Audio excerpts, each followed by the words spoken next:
So, hello everyone, welcome back. I share more stories about my photography journey, and yeah, I've been like a serious photography hobbyist, just a hobbyist. I'm not a pro since 2011. Before that, me and my girlfriend used to like do buy. Yeah, we used to buy and sell camera gears a lot. I remember back then, digital cameras were quite huge back then, and yeah, we were just buying and selling. But I started being serious with photography as a hobbyist in 2011, since I bought my first Fuji X100. That was the OG Fuji X100. I bought mine in Hong Kong actually. So we were like having a vacation in Hong Kong, and what I bought was like the old Canon G series. I forgot what G series I bought. I think that was like a G7. Yeah, it broke down. It experienced the dreaded lens error, which is quite common with that series. So I had to buy another camera, and luckily we were like renting out a just a simple room in Mongkok. And if you're not familiar, outside it's just electronics haven. So I bought my OG X100 back then, and that time Fuji was not yet hype, so it was yeah, it was still priced really good. I remember mine. Yeah, that time it's like cheaper. Yeah, even cheaper than the secondhand X100 S right now. And I remember back then, and comparing it to the price right now to the OG X100, it's not too far. So, anyways, with that camera, I enjoyed photography so much. Uh, the X100, man, is just beautiful. I mean, you should enjoy your tool. You should enjoy how gorgeous it looks, it feels in the hand. So it was beautiful. Files were amazing in my opinion, but yeah, it was slow, and LCD was not great. And yeah, after our vacation, I sold my camera in here when we came back, because I read a lot of stuff online about the X100 suffering from like sticky aperture blade, so it was quite common for that camera. But anyways, I sold it, and yeah, since then I bought, owned, and sold a lot of cameras, ranging from like cheap point and shoot to DSLRs, high end point and shoot cameras, and even film cameras. So I owned like, yeah, a lot of brands from Sony, Fuji, Canon, Nikon with their DSLRs, Panasonic, Olympus with their Micro Four Thirds. I just love that system. Pentax, which I still own now, and Ricoh, and even Blackmagic. And speaking of Ricoh, that's one camera that I just like. And yeah, mind you, I'm not like a person who pixel peeps, but from time to time I still do. I can't help I can't help it. And yeah, I have like sold like some of my cameras that I used to like back then, because I thought the high ISO performance was terrible. And yeah, with, if you know already, high ISO, with high ISO, the photos just get mushy. I'm talking to you, Pentax Q. I love that Pentax Q, but the photos just get mushy with high ISO. But this camera, man, like the GR3, changed that all. Yeah, it's my most recent purchase. It's like, for me, like the camera that I just enjoy like so much right now. And yeah, even though it's not perfect, yeah, it's just really slow. I mean, sometimes it's really slow focusing, especially in low light. If it can't like detect contrast, it's just really slow to focus.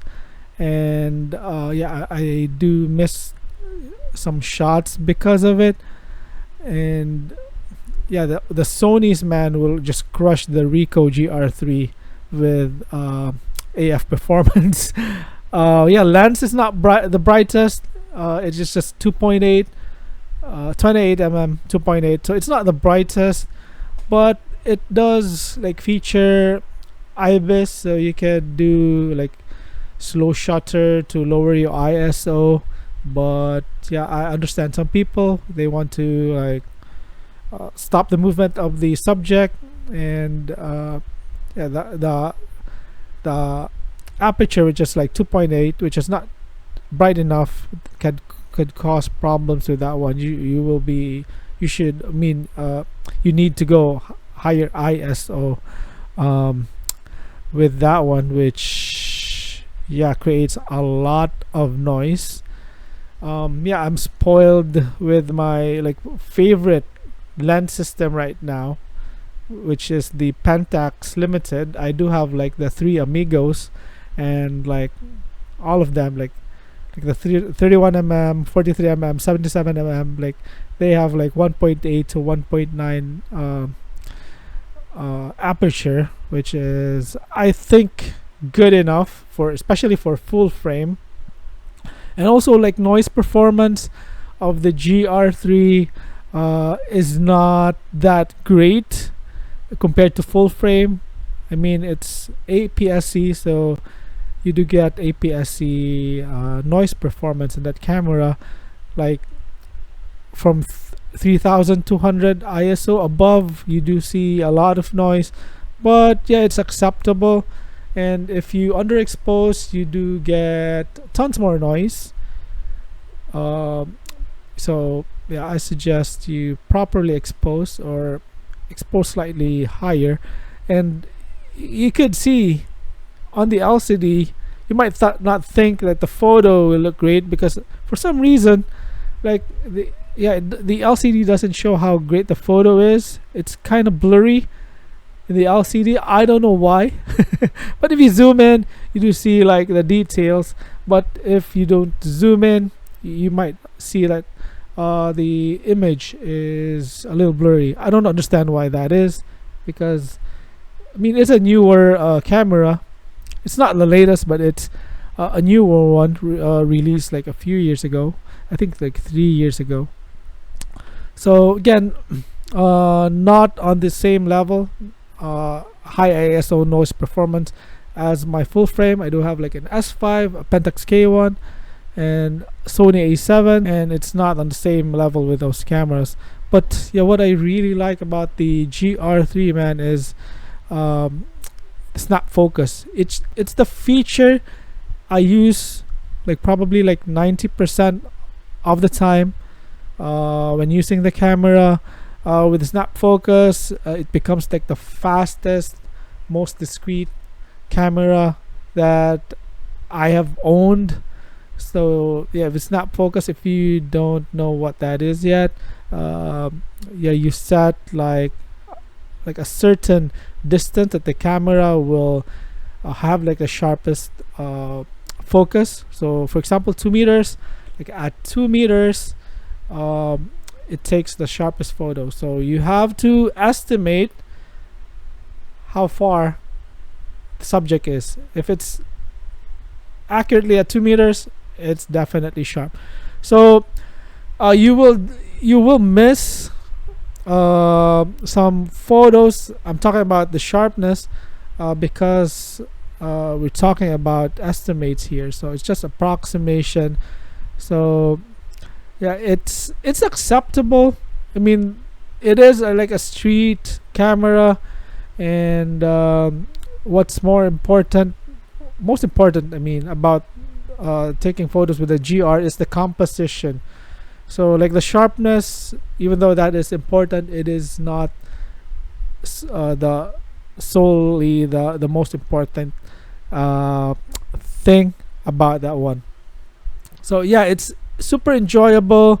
It's really discreet. Even with my dire edition, people won't notice I'm taking photos of them. And yeah, sometimes I still use autofocus, taking photos with static objects, like even family photos, or when I want to be critical with sharpness, I use autofocus, mostly with the touchscreen autofocus. So I do like full frame cameras. Like I have some full frame cameras. I think like photo quality is so much better, but my full frame cameras right now stay at home most of the time, because they're just huge. The lens huge, it's heavy, and I don't like bringing it out in public just to take random photos. I mean, we go out every day, just randomly for work, in malls. So I don't want to be bringing my big DSLRs just to take random photos of like scenery, strangers. That's why I bring the GR3 every day with me. So yeah, it's so fun to use because of that. And then yeah, it's just so true that the best camera is what you have with you. So that's why I think the GR3 is the best camera, because I bring it every day.